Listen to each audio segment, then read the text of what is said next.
মুর্শিদাবাদে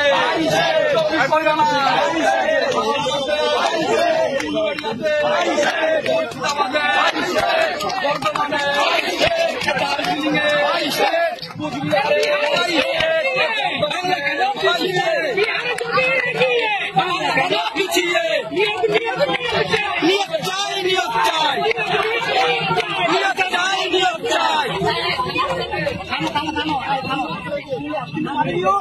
শিক্ষামন্ত্রী মাননীয় মুখ্যমন্ত্রী তাহলে এখানে আমরা আছি কোথায়? মাননীয় মুখ্যমন্ত্রীর কথা ফাইন্যান্স করে মাননীয় শিক্ষামন্ত্রী বলছে 50,000 ভ্যাকান্সি নেই। মাননীয় মুখ্যমন্ত্রী বলছে 1 লাখ শূন্যপদ রয়েছে।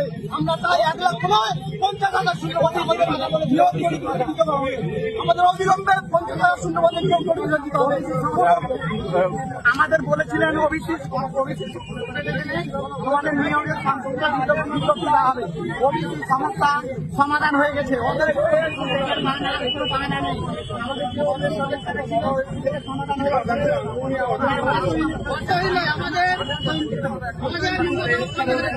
উনি বললেন কেন? উনি বললেন শিক্ষামন্ত্রী